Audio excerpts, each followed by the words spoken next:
Le papyrus Bodmer, conservé aujourd'hui près de Genève, est la plus ancienne copie d'un évangile presque complet, l'évangile selon Jean. Les feuilles manquantes relatent notamment comment Jésus fut descendu de la croix et enseveli. Et comment, le sabbat passé, Marie-Madeleine, venant de bonne heure, découvrit le tombeau vide. Mais qu'est devenu le corps de Jésus? A-t-il été enlevé, perdu, volé?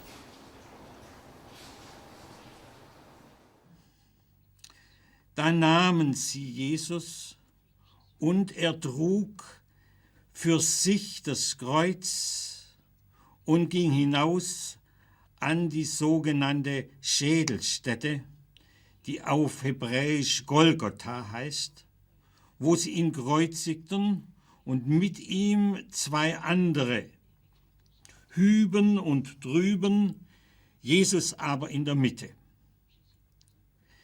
Es ließ aber auch Pilatus eine Schrifttafel schreiben und an das Kreuz befestigen. Es war aber geschrieben, Jesus, der Nazaräer, der König der Juden. Se noi ragioniamo a priori, Si on raisonne a priori, on peut dire que le destin de Jésus a dû être celui de nombreux crucifiés. Le corps était jeté à la fosse commune ou abandonné sans sépulture.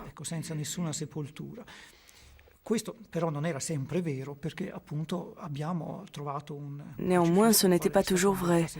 Le seul crucifié qui a été retrouvé avait justement été enseveli. Il est donc possible que certains crucifiés aient pu être remis à leur famille ou à leurs proches. Flavius Joseph raconte qu'il a obtenu de l'empereur la grâce de 2 crucifiés qu'il connaissait. L'un a pu être sauvé, mais l'autre était déjà mort. Alors on peut supposer qu'il reçut une sépulture. Ce n'est donc pas exclu a priori que certains crucifiés étaient ensevelis.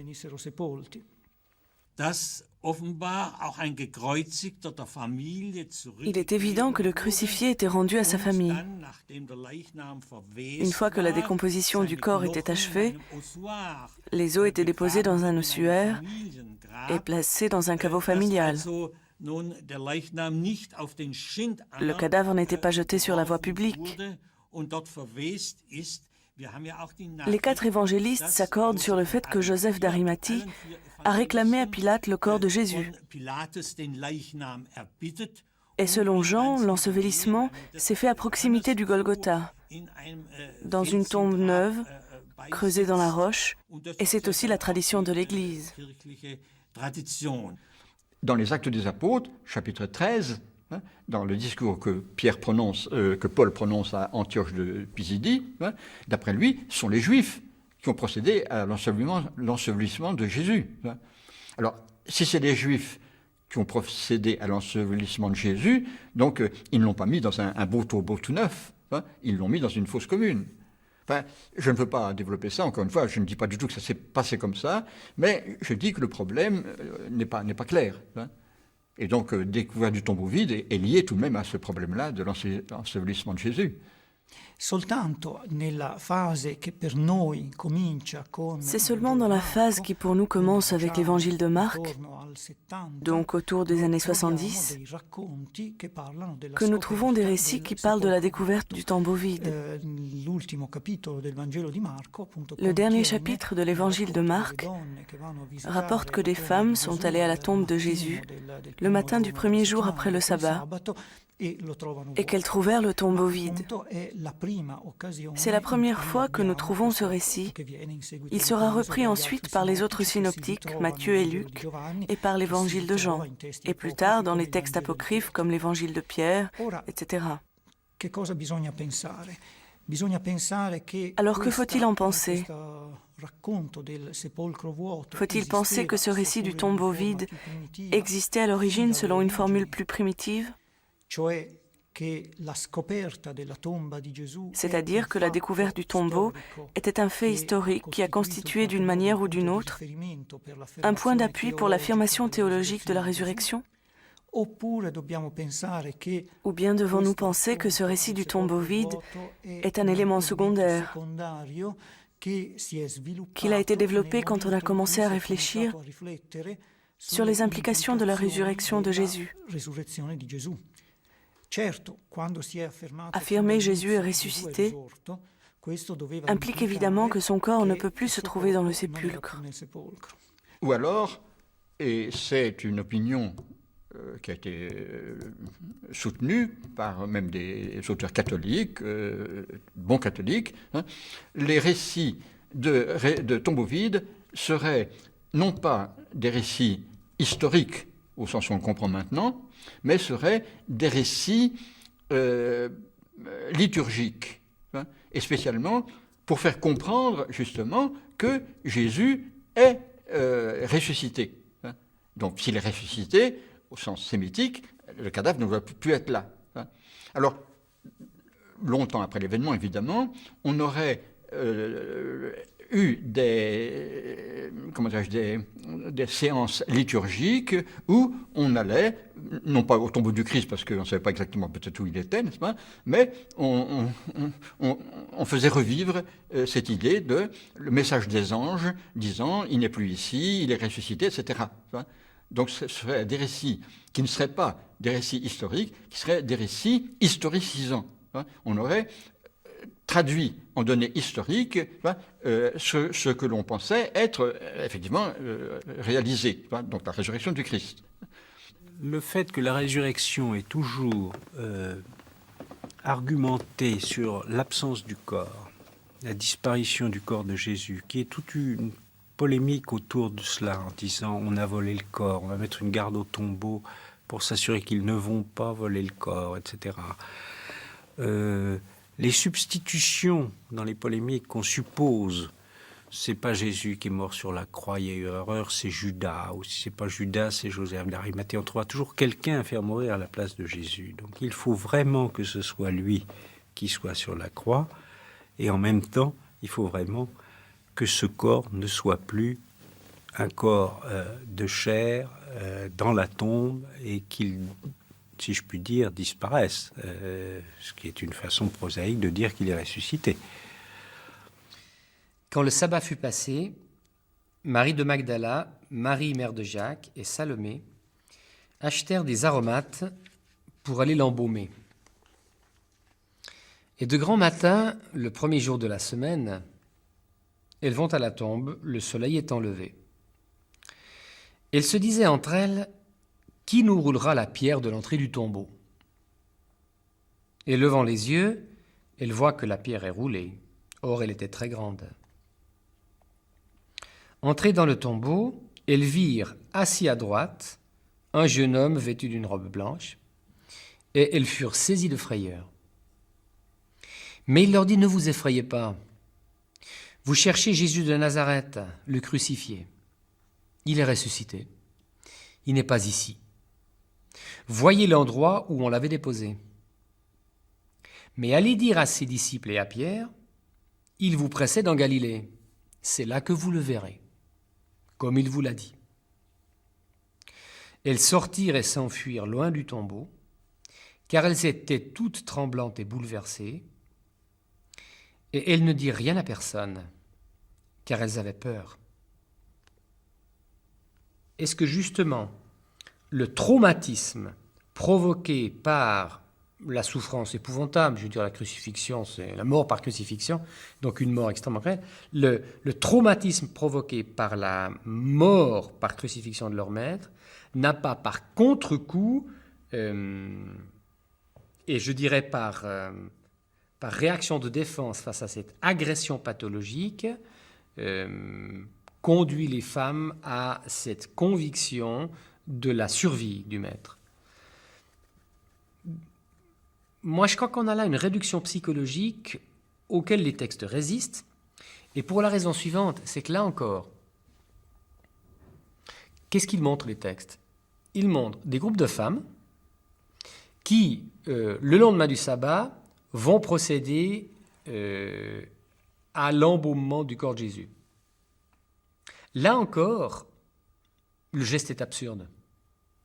Personne dans le Proche-Orient ancien ne songerait à embaumer un corps qui a déjà été mis au tombeau et sur lequel la pierre a déjà été roulée. Les processus de décomposition des corps sont si rapides dans la chaleur du Proche-Orient ancien que personne ne songerait à le faire. Donc, est-ce que le geste de la démarche des femmes est simplement un geste d'adoration, un geste de révérence, le dernier geste possible, le dernier geste à leur disposition, c'est possible. Toujours est-il en tout cas que ce que montre au travers de ce geste particulier des femmes, ce que montre le texte, c'est que justement, les femmes n'étaient pas préparées à la nouvelle qui leur arrive et qu'elle les surprend, elle les retourne elles aussi. Donc le texte, en tout cas, résiste à une lecture à partir du phénomène de l'hallucination collective, en ne montrant pas une communauté qui, sous le choc de la mort de son maître, se réunit et s'interroge, ou le prie, ou tente de se rassurer, ou de se consoler. Ce sont des bribes de communauté qui vont ailleurs, qui entérinent l'inéluctable de la mort, qui se terrent et cherchent à se faire oublier, et ce sont ceux-là qui sont recherchés. Je dirais qu'immédiatement après la mort de Jésus, les disciples, pour autant qu'on en sache, puisque les documents nous en disent peu, les disciples n'attendent que peu de choses, sinon rien. Je ne crois pas qu'on puisse dire qu'ils attendent la résurrection de Jésus. Ça, c'est un fait qui s'est imposé à eux dans un deuxième temps. Ils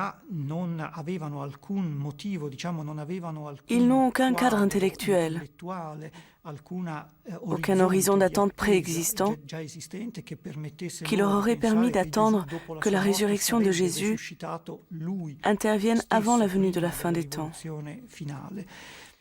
Il y a un élément sur lequel les évangiles sont absolument unanimes, c'est le fait que la résurrection a pris totalement de revers les disciples. Aucun des évangiles, ni les synoptiques, ni Jean, ne montrent des disciples qui, d'une façon ou d'une autre, s'attendaient à la résurrection. Par contre, qu'ils s'attendaient à la venue de la fin, oui.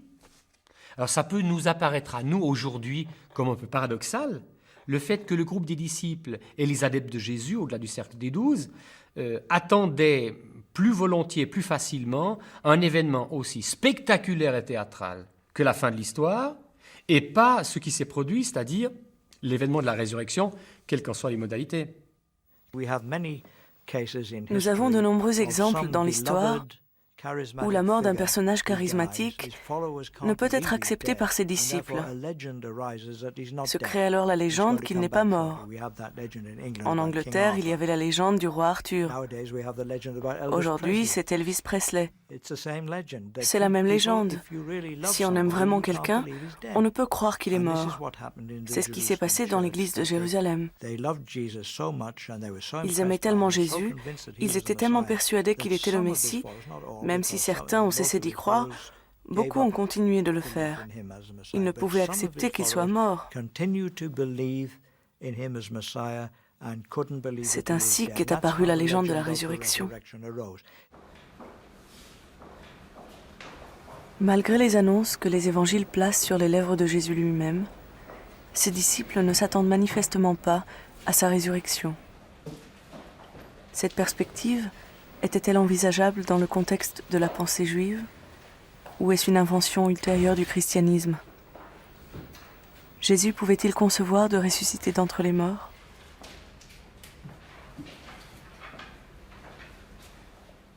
Alors là, il faudrait être clair, je pense, et dire qu'on ne sait pas. Il y a des choses qu'on sait. Je veux dire que sur l'idée d'une résurrection possible, je suis prêt à défendre, mais je ne suis pas le seul, je pense que tous les exégètes sérieux le font, qu'il n'y a rien dans les évangiles, qu'il s'agisse des synoptiques ou de l'évangile de Jean, qui aille au-delà de ce que le judaïsme de cette époque pouvait penser de la résurrection. Mais ce qu'on attend, c'est la résurrection au dernier jour, et chacun sait comment cette idée s'est petit à petit établie en Israël. Disons que de tout temps pour Israël, Dieu c'est le maître de la vie. D'une certaine façon, c'est aussi le maître de la mort, mais jusqu'à un certain point. C'est-à-dire qu'il peut faire descendre au Sheol, au séjour des morts, mais le Sheol, c'est un lieu, dans le fond, c'est le lieu où Dieu est absent. La fede nella risurrezione non è molto antica. La foi dans la résurrection n'est pas très ancienne dans l'histoire de la théologie d'Israël. Un passage du livre de Daniel dit clairement que ceux qui sont morts ressusciteront. Mais on ne peut pas déterminer qui doit ressusciter. Seulement les justes ou tout le monde. Le livre d'Isaïe mentionne la résurrection. Le chapitre 37 du livre d'Ézéchiel aussi. Mais c'est surtout une résurrection symbolique du peuple d'Israël libéré de l'exil. Au temps de Jésus, cette idée de résurrection était largement partagée par plusieurs mouvements du judaïsme. Les pharisiens, par exemple, la considéraient comme un acquis, si bien que le judaïsme rabbinique, réorganisé ensuite par les pharisiens, a présenté la résurrection dans la Mishnah et dans le Talmud comme un élément fondamental de la foi hébraïque. The only way in which the afterlife has played an important part in Le seul endroit où l'immortalité joue un rôle important dans le judaïsme concerne la résurrection du corps. C'est une doctrine différente. Les pharisiens croyaient qu'au temps du Messie, tous ceux qui le méritent ou non, qu'ils soient juifs ou non, ressusciteraient physiquement pour prendre part au monde meilleur que le Messie établirait. À mon sens, c'est une vision saine de la vie après la mort, parce que cela ne nie pas le corps, cela ne nie pas le monde. Alors, ce concept de résurrection, on comprend assez bien comment, dans le livre de Daniel, il a pris corps, hein, c'est que le livre de Daniel a été écrit en temps de persécution. Hein. Antiochus Épiphane persécutant donc les Juifs qui voulaient rester fidèles à la loi. Alors, la pensée juive s'est trouvée devant cette contradiction, pourrait-on dire, qu'au moment même où un Juif faisait profession de foi à Dieu, était mis à mort pour ça, il n'y avait plus rien. Donc il perdait la vie, il perdait tout pour sa fidélité à Dieu. Comme par ailleurs, on avait la conviction que Dieu était l'auteur de la vie, que Dieu était celui qui fait vivre, qui fait mourir, qui fait vivre. Hein. Donc l'idée est venue que Dieu ne pouvait pas laisser tomber ses fidèles, donc qu'il devait les faire revenir à la vie. Je suppose, on peut supposer, que et Jésus et les disciples partagent avec une bonne partie des Juifs de cette époque, non pas tous, puisqu'on nous dit toujours que les Sadducéens ne croient pas à la résurrection, mais tous les autres semblent y croire. On l'affirme fortement pour les pharisiens, pour les Esséniens. Et il est probable que Jésus devait croire, comme tout Juif de cette époque, ou comme presque tous les Juifs de cette époque, et ses disciples aussi, à cette résurrection individuelle pour un jugement qui rétablirait l'ordre des choses, où Dieu déclarerait juste ce qui est juste et injuste ce qui est injuste. Aller au-delà, c'est-à-dire de penser que cette résurrection individuelle pourrait être immédiate, c'est une des questions qui se posent à propos des textes du Nouveau Testament et à propos de la résurrection de Jésus. Ceci veut dire, je crois, avant tout que cette espèce d'effroyable écroulement de toute chose qui était la condamnation et la mise à mort de Jésus pour les disciples, puisque la présence de Jésus était la base même de la reconnaissance de la venue du règne de Dieu et de sa proximité, cet écroulement généralisé, il leur a fallu essayer de le surmonter.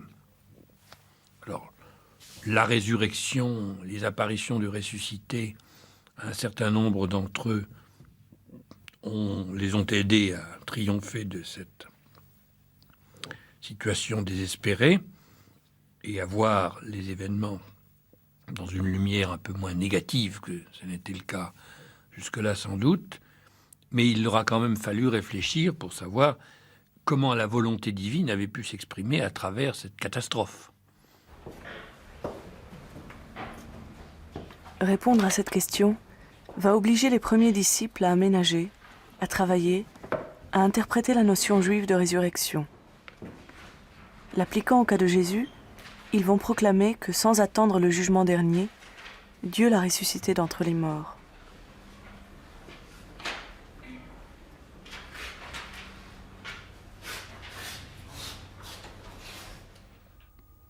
Au début du christianisme, il est évident que, comme toute la prédication chrétienne de Jésus était centrée sur l'avènement du royaume de Dieu, que on a présenté Jésus comme étant le roi de ce royaume.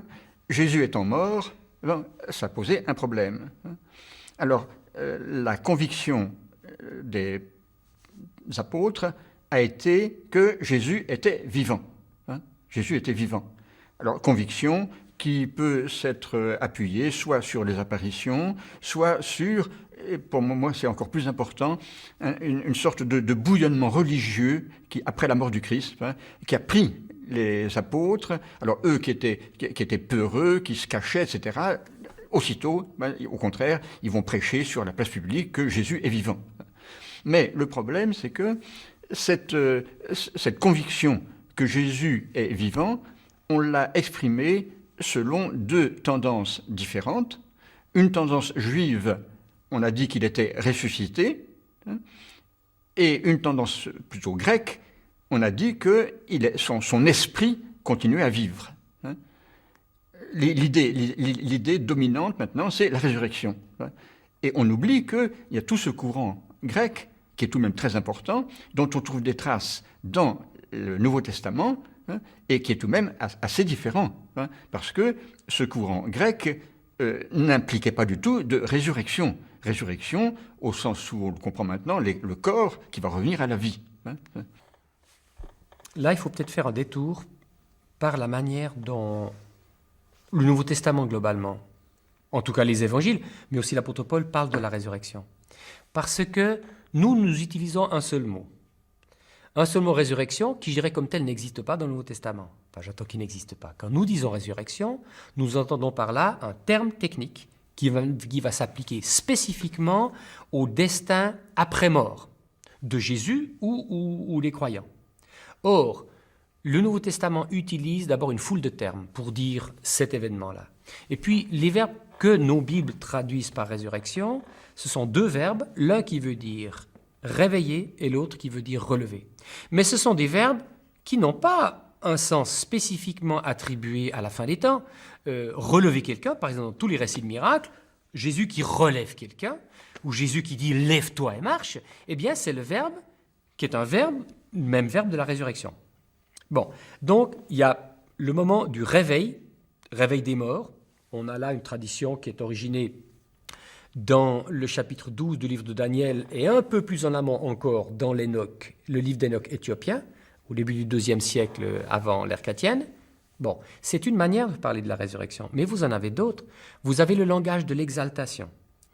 Qu'est-ce que c'est que le langage de l'exaltation? C'est le fait d'affirmer que le juste qui souffre, le juste souffrant sera élevé, sera exalté par Dieu. Et là, il y a une foule de psaumes qui se présentent pour dire de quelle manière le juste sera élevé, sera arraché aux impies, sera exalté, Dieu le fera monter, il s'assiera à la droite de Dieu. Toute une foule de vocabulaires qui ont en commun l'affirmation d'une élévation de cette personne, de cet homme brisé, persécuté, renié à cause de sa fidélité à Dieu et que Dieu va honorer. Ça, c'est le langage de l'exaltation.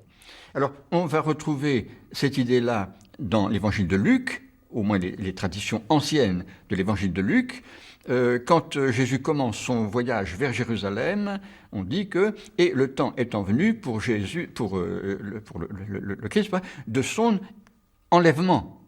Qu'on a également à propos d'Élie, de son enlèvement. Alors, enlèvement, ça veut dire évidemment, sur la croix, il va être enlevé. Alors, on rejoint les traditions johanniques également.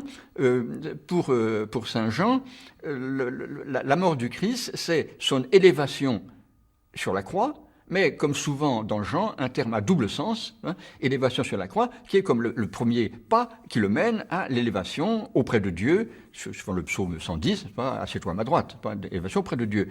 Donc on rejoint, je crois, les mêmes thèmes dans les traditions johanniques et dans les traditions lucaniennes. Et puis, la troisième manière de parler de la résurrection, c'est le langage de la vie. Par exemple, au moment où les anges, chez Luc, ce sont 2 anges, dans le tombeau vide, s'adressent aux femmes, et que ces 2 anges le disent aux femmes, que cherchez-vous? Pourquoi cherchez-vous le vivant parmi les morts? Eh bien, le vivant, appartient au troisième langage de la résurrection. Nous sommes focalisés sur cette espèce d'alchimie corporelle qui fait qu'un corps revient. Et nous sommes convaincus que croire à la résurrection, c'est contresigner cet événement absolument unique et si difficile dont il est si difficile de se représenter les modalités quant au corps. Mais les premiers chrétiens utilisaient une pluralité de langages, une conception beaucoup plus large. Ils pouvaient donc affirmer simplement la vie de celui qui était mort, ou bien affirmer son exaltation, donc le fait que Dieu le reçoit, que Dieu le prend en charge, que Dieu lui reconnaît, l'associe à sa grandeur, ou bien alors qu'il est relevé. Oui, la première conviction d'un Paul et de toutes ces communautés, tant judéo-chrétiennes, donc ces juifs d'origine juive, ces chrétiens d'origine juive, tant helléno-chrétiennes, c'est savoir ces multiples craignant Dieu, ces multiples païens séduits maintenant par Christ, c'est ça. Eh bien, comment on dit, a été unis par une foi commune. Ce Christ est vraiment vivant, présent. Sans doute, ils pouvaient varier dans leur langage. Certains disaient « Jésus est ressuscité », d'autres disaient « Jésus est monté aux cieux », d'autres « Il est assis à la droite de Dieu », que sais-je, il y avait peut-être plusieurs manières, mais pour dire cette vie essentielle, qu'il est là présent. Alors, voyez notre Paul, eh bien là, il répercute ce message d'un Christ présent. Vous voyez, on ne comprend rien des premiers textes chrétiens, mais rien du tout au point de vue historique, si on ne voit pas qu'on a affaire à des gens qui ne veulent pas faire de l'histoire, comme on dit, mais simplement qui veulent dire leur conviction dans cette présence de Jésus. Alors, si vous me demandez, est-ce que cette victoire sur la mort s'est réalisée en termes de résurrection ou en termes d'immortalité, moi je vous dirais plutôt en termes d'immortalité que de résurrection. Et à ce moment-là, affirmation qui pourrait faire bondir beaucoup de gens, n'est-ce pas? Le Christ n'est pas ressuscité. Au sens où on le comprend maintenant. Voyez. Alors, si, à brûle pour point, j'affirme à quelqu'un le Christ n'est pas ressuscité, alors vous niez la résurrection, vous niez tout. Et attention, le Christ est vivant. C'est ça, pour moi, c'est ça l'essentiel.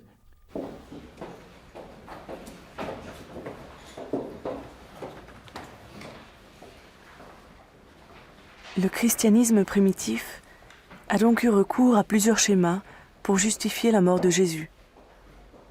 Ces schémas étaient probablement en concurrence, tout comme les listes de ceux auxquels Jésus est apparu.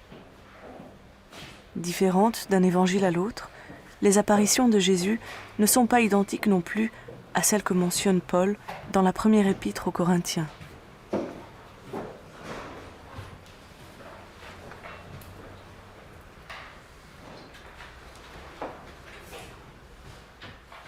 Vous savez qu'on considère en général que la première aux Corinthiens date des années 55, 56. En général, on la date du printemps 56. On est donc un quart de siècle après la mort du Christ. Un quart de siècle après la mort du Christ, Paul fait allusion dans ce texte à des apparitions du Christ ou à des visions du Christ qui ne sont pas mentionnés dans les évangiles. Donc, on voit qu'il y a des traditions extrêmement diverses. On voit que ces traditions ne peuvent pas être harmonisées, sauf à les ajouter les unes aux autres. Et surtout, je pense qu'on voit que la première expression de la foi chrétienne en la résurrection est essentiellement fondée sur le fait que Jésus a été vu, et j'insiste sur cette forme passive, n'est-ce pas? On ne dit pas que tel disciple voit Jésus, on dit que Jésus a été vu par tel disciple, sans qu'il y ait jamais aucune précision, en tous les cas dans ce texte qui est très stéréotypé, sur les conditions de cette vision. Simplement, il a été vu par. Ce qui est au cœur, de l'affirmation de la résurrection, c'est un mot. Et un mot qu'on trouve à la fois dans les évangiles synoptiques, dans l'évangile de Jean et chez Paul, ça qui est intéressant chez Paul aussi, c'est un mot grec ophté, qui veut dire « il a été vu ». On peut traduire aussi « il s'est fait voir ». Ce mot-là, il a été vu ou il s'est fait voir, on le trouve par exemple dans 1 Corinthiens 15, au début de 1 Corinthiens 15, où l'apôtre Paul cite cette confession de foi tout à fait archaïque. Et c'est intéressant parce que c'est probablement l'une des plus anciennes formulations de la foi chrétienne que l'on possède. Et Paul dit ceci, donc cette confession de foi qui lui a été transmise et qu'il a transmis à son tour aux Corinthiens, « Je vous ai transmis en premier lieu ce que j'avais reçu moi-même, Christ est mort pour nos péchés, selon les Écritures. Il a été enseveli. Il a été relevé le troisième jour, selon les Écritures. Ici, il est apparu, il s'est fait voir à Céphas puis aux 12. Ensuite, il s'est fait voir à plus de 500 frères à la fois. Ensuite, il s'est fait voir à Jacques, puis à tous les apôtres, etc. Donc, il y a là, le verbe qui est là est un vocabulaire fait partie du vocabulaire de la vision. La résurrection se dit, et chez Paul, et dans les évangiles comme un événement de vision, et d'une vision qui intervient à l'intérieur d'une conviction de foi. C'est très intéressant parce que c'est le terme technique qui est utilisé dans l'Ancien Testament, dans le grec de l'Ancien Testament, pour caractériser les apparitions de Dieu. Quand Dieu apparaît à Abraham, Dieu fut vu par Abraham. Ou les anges qui apparaissent, donc un ange apparaît. Dans le Nouveau Testament également, prenez dans les évangiles de l'enfance, l'ange fut vu par un tel, Donc c'est un terme technique pour désigner un être divin, un être céleste, qui n'est pas sur la terre, qui va apparaître. Mais ce qui est frappant dans les évangiles canoniques en tout cas, c'est l'extrême sobriété de la narration concernant la résurrection, à savoir que la résurrection n'est absolument pas décrite. Ce qui est affirmé, c'est que les disciples voient, je ne dis pas croient voir, les textes disent qu'ils voient Jésus vivant, mais on ne décrit pas le passage de la mort à la vie, ou on ne décrira pas la sortie du tombeau, la sortie du mort ou du cadavre du tombeau. Comment se fait-il que, par quelle alchimie corporelle, il se fait qu'un cadavre, à la mort, à la fin de vie attestée, peut à nouveau être animé de vie? Ça, effectivement, les évangiles canoniques ne le racontent pas.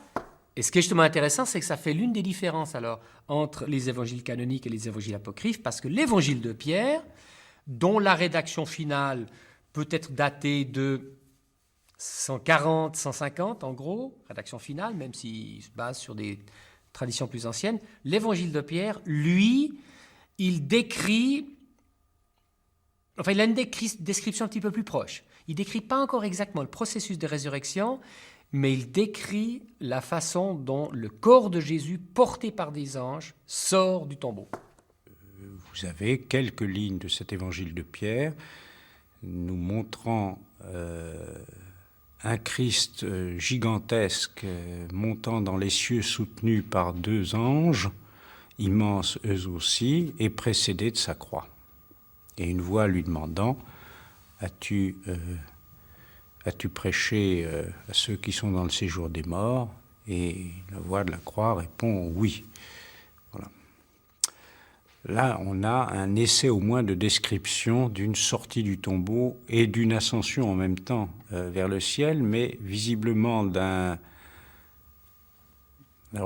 être, pour ne pas dire ni d'un corps ni d'un fantôme, épuisé, puisqu'il doit être soutenu par des anges. Mais de toute façon, c'est évidemment un personnage déjà céleste, ne serait-ce que par la taille qu'il a. C'est un personnage hors du commun.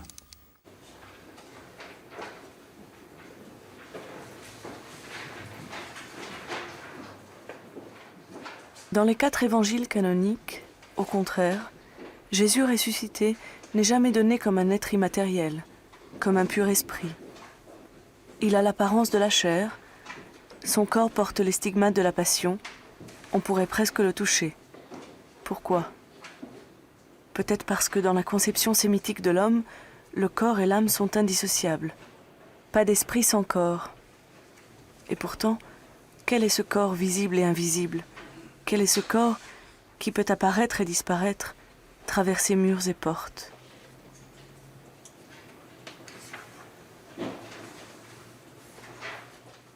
C'est là qu'on se confronte aux limites du récit, c'est-à-dire aux limites du langage qui doit tenter de faire comprendre un indicible. Effectivement, les récits de résurrection ou les récits de manifestation du ressuscité sont des récits dans lesquels le corps traverse les portes, traverse les fenêtres, ce que nous dit par exemple Jean 20, que Jésus apparaît à ses disciples alors que les portes et les fenêtres étaient verrouillées par crainte des Juifs, dit le texte. Qu'en tirer scientifiquement sur la nature du corps ressuscité ? Moi, je crois que la question, elle ne peut pas se poser comme ça. Là encore, nous sommes dans l'ordre de la vision. Et dans l'ordre de la vision, vous n'allez pas demander pourquoi une personne se déplace d'une manière mystérieuse. Ça appartient au style de la vision, je dirais, au langage de la vision. De soi, donc un être, gardons le thème de ressuscité, peu importe, n'est-ce pas, de soi, un être ressuscité est invisible, hein, à nos sens humains. Pourquoi ? Parce que, encore une fois, il appartient à un monde. De même que si on met les dictions des anges, les anges sont invisibles, de même que Dieu est invisible, hein, par nos regards humains. Hein. Donc, si on maintient la réalité des apparitions, il faut admettre que Dieu a agi, hein, soit sur objectivement, pour rendre visible ce qui est invisible, soit subjectivement, pour qu'on voit ce qui est invisible. Moi, je crois qu'il faut partir du seul auteur du Nouveau Testament qui nous transmet le récit d'une apparition du ressuscité. Le seul qui transmet, qu'est-ce qu'il faut dire ? Moi, je dirais un récit de résurrection en jeu, c'est l'apôtre Paul. Parce que l'apôtre Paul, lui, il a été le témoin d'une apparition du ressuscité. Personne ne doute qu'il s'agisse d'une vision. Tandis que les récits qui nous sont transmis de la tradition pascale sont des récits qui nous sont transmis par d'autres, des récits à distance. Alors, qu'est-ce que nous avons comme apparition du Christ à Paul ? Bon, le récit des Actes des Apôtres, où Paul, sur le chemin de Damas, est terrassé, hein, il voit une lumière, hein, et une parole qui lui dit « Je suis Jésus que tu persécutes ». Il voit une lumière. Donc, Paul met une équivalence entre l'apparition qu'il a eue lui, hein, où il n'a pas vu Jésus en chair et en os, hein, encore une fois, c'est une lumière qui lui a apparu simplement, et toutes les autres apparitions. Hein. Donc je pense que pour Paul, là encore, plutôt que de voir des apparitions où Jésus est là en chair et en os, hein, c'est plutôt une certitude qu'on a eue, hein, une lumière, enfin bon, Jésus apparaît comme une lumière, si vous voulez. Sur le fait, sur la réalité, disons, même extraordinaire et même incompréhensible, d'un ressuscité possédant un corps qui peut être vu, on ne voit pas un esprit. Et voit-on un fantôme ? On voit un fantôme, on ne voit pas un corps. Or, dans tous les récits d'apparition, Jésus, quelle que soit la matière de son corps, dont je ne sais rien et dont les textes apparemment ne savent rien non plus, sinon que c'est un corps qui peut passer à travers les murs, c'est le passe-muraille dans Jean, ou un corps qui est, dans le fond, si peu ressemblant avec son corps de chair, que, à première vue, ceux qui le voient ne le reconnaissent pas. Donc c'est dans l'évangile de Jean, chapitre 20, versets 11 à 18. Or, Marie se tenait près du tombeau, dehors, et pleurait. Comme elle pleurait, elle se pencha dans le tombeau, et elle voit 2 anges en blanc, assis, l'un à la tête et l'autre aux pieds, où gisait le corps de Jésus. Et ceux-là lui disent, « Femme, pourquoi pleures-tu » Elle leur dit, « Ils ont enlevé mon Seigneur, et je ne sais où ils l'ont mis. » Ayant dit cela, elle se retourna en arrière, et elle voit Jésus debout, et elle ne savait pas que c'était Jésus. Jésus lui dit, « Femme, pourquoi pleures-tu ? Qui cherches-tu » Celle-là, pensant que c'était le jardinier, lui dit, « Seigneur, si tu l'as emporté, dis-moi où tu l'as mis, et j'irai le prendre. » Gesù le disse, Maria. Essa allora, voltatasi verso di lui, gli disse in ebraico, Rabbuni, che significa maestro. Gesù le disse, non mi trattenere, perché non sono ancora salito al Padre, ma vada ai miei fratelli e di loro, io salgo al Padre mio e Padre vostro, Dio mio e Dio vostro.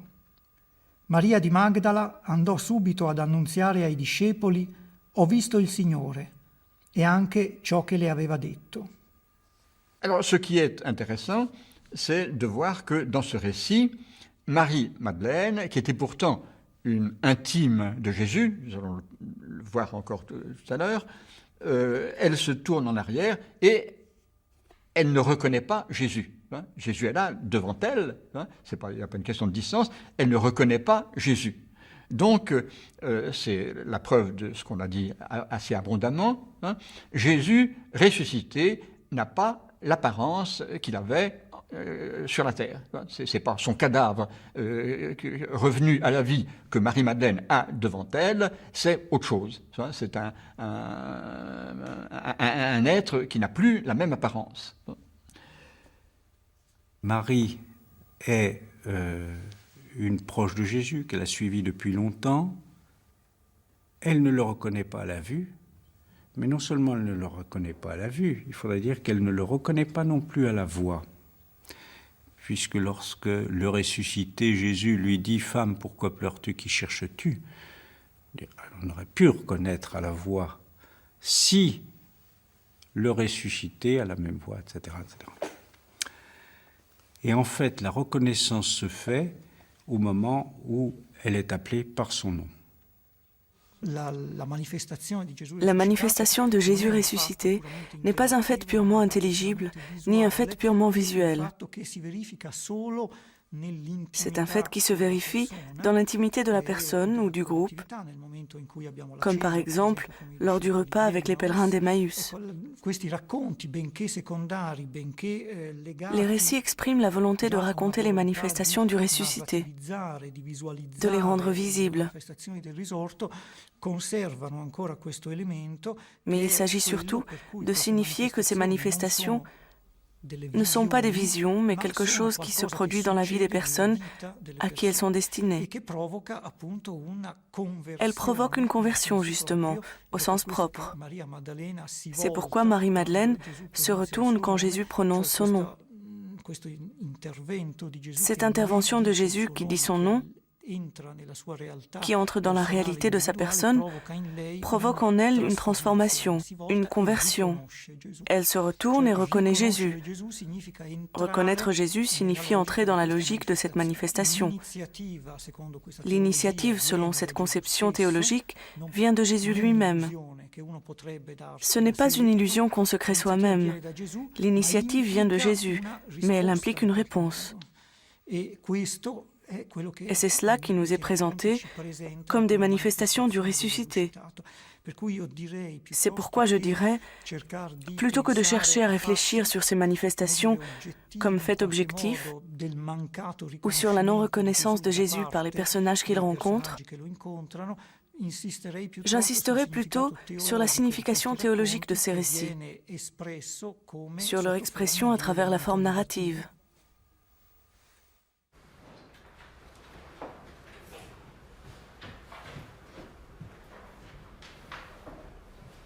Jésus apparaît à ceux qui croient en lui, aux pèlerins d'Emmaüs, aux disciples sur le bord du lac de Tibériade, à Marie-Madeleine ou aux autres femmes, même s'ils ne le reconnaissent pas immédiatement. Mais Jésus n'apparaît jamais à ses accusateurs ou à ses ennemis.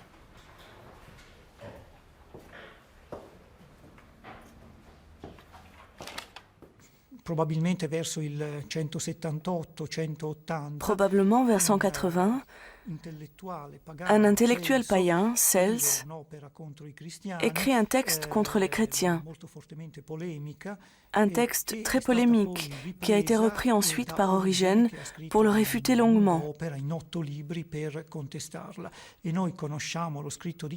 Nous ne connaissons plus l'œuvre de Cels que par les citations qu'en donne Origène. Une des objections de Cels répétait sûrement l'objection spontanée des païens devant les témoignages sur la résurrection de Jésus. Mais pourquoi, s'il a ressuscité, Jésus ne s'est montré qu'à certains de ses disciples? Et pourquoi ne s'est-il pas montré avant tout à ses ennemis, pour que la révélation de la résurrection soit fulgurante, publique et donnée à tous? Voici ce qu'il dit selon Origène. Est-ce que, de son vivant, alors que personne ne le croyait, il prêchait à tous sans mesure, et quand il aurait affermi la foi par sa résurrection d'entre les morts, ne se laissa-t-il voir en cachette qu'à une seule femmelette et aux membres de sa confrérie? Autrement dit, la prédication selon l'argument de Cels, la prédication de Jésus est une prédication ouverte à la foule. Ce n'est pas un petit groupe d'initiés.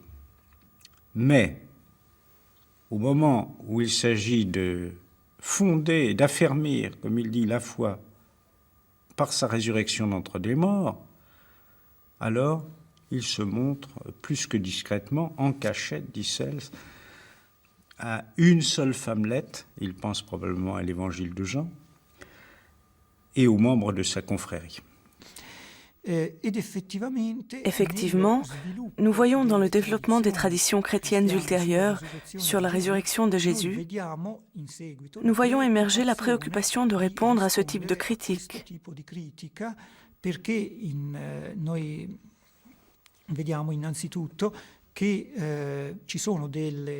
Nous voyons surtout qu'il y a des récits qui racontent la résurrection, alors qu'elle n'est jamais décrite par les évangiles canoniques.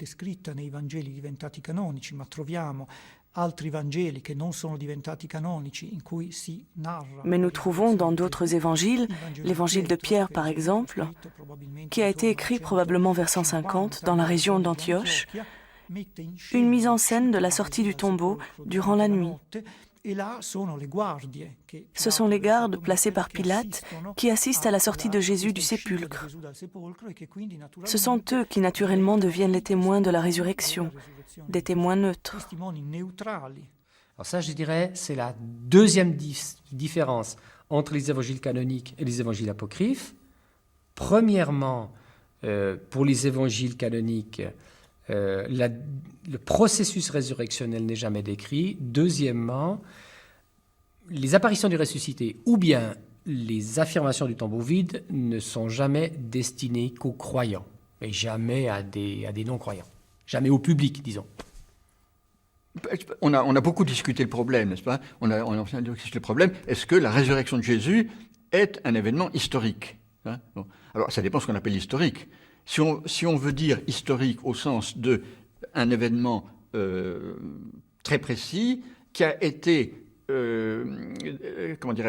vérifié par des témoins oculaires, hein, à ce moment-là, la résurrection n'est pas un événement historique. Pourquoi? Parce que personne n'a vu la résurrection. La résurrection elle-même. Les évangélistes se gardent bien de raconter, enfin, dans les évangiles canoniques au moins, on ne raconte, aucun des évangiles ne raconte la résurrection elle-même. Donc ça n'a été vu, l'événement lui-même n'a été vu par personne. Alors, en ce sens-là, on peut dire que ce n'est pas un événement historique, parce qu'il n'a pas été contrôlé. La résurrection est est une affirmation de type théologique. C'est une affirmation qui met en cause directement Dieu. On ne peut la comprendre comme si c'était un événement séparé du rôle que Dieu joue dans cet événement. Si on peut dire que Jésus est mort, si on peut le dire indépendamment de la parole de Dieu. Dans la formule « Jésus est mort pour nos péchés selon les Écritures », la mort de Jésus est un fait historique autonome, mais qui est compris dans une logique théologique. La résurrection de Jésus n'est pas un fait historique autonome qui pourrait être perçu dans une logique théologique. C'est une affirmation qui ne peut être autre chose qu'une affirmation théologique. Le fait même de la résurrection, c'est un fait qui est précisément un blanc du récit. C'est un blanc du récit dans les évangiles canoniques parce que, de mon point de vue, c'est un événement qui intervient dans la conviction des disciples. C'est une lecture croyante, c'est une lecture de foi. Et qui, là encore, n'est pas à aligner avec les faits objectifs de la crucifixion.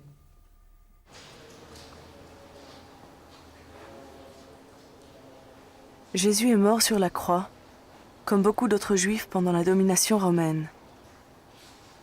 L'annonce de sa résurrection, sa proclamation comme Seigneur et Christ, va en moins d'un siècle l'arracher au judaïsme. Le Messie qu'Israël attendait devient Christos. Jésus le Nazoréen se mue en Jésus-Christ. La figure théologique supplante le personnage historique.